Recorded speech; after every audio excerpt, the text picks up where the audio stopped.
Сакам да порачам како граѓанин и како пратеник, избран од граѓаните кои во големо мнозинство избраа промени.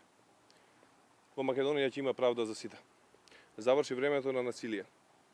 Секој кој тоа го прави или има намера да го прави, ќе одговара. Институциите се должни да ги штитат граѓаните, а не личните и партиски интереси на поединци од криминалната власт во заминување. Лица од обезбедувањето на Сашо Мијалков. Вчера вечер вербално и физички ме нападнаа. Мијалков седеше во кафулето Дион, каде што влегов јас со моите пријатели, бидејќи имавме резервирано маса. Објектот е под видеонадзор и сето ова што го зборувам, полицијата лесно може да го утврди.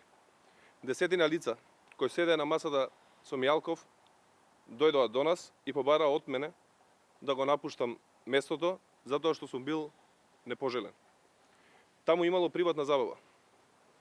Никој никому нема право да му го попречува седењето, а посебно не кога веќе имавме резервација и не се работеше за никаква приватна забава. Откако им објаснив дека имаме уредно резервирано маса, еден од нив, познат на полицијата, а и нам, ја преврте масата и групата почна да не турка насила кон излезот. Додека траеше турканицата, надвор од објектот, еден од нив извади полициска легитимација и побара да се идентификувам.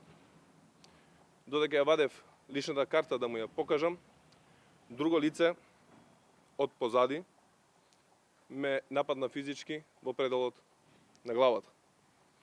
Случајот го пријавив во полиција. Дополнително скандалозно е што полицаецот, пред кој дава изјава, не сакаше во извештајот да го напише името на Сашо Мијалков, иако се работи за моја изјава пред полиција, на која што имам право како граѓанин. Овде сум во моје име и во име на Социјалдемократскиот сојуз на Македонија да побарам од Министерството за внатрешни работи веднаш да отвори истрага и да го расветли случајот. Насилниците мора да одговараат независно чии луѓе се. Повторувам, во Македонија мора да има и ќе има правда. За тоа гласаа над 600.000 граѓани на Република Македонија. Ви благодарам.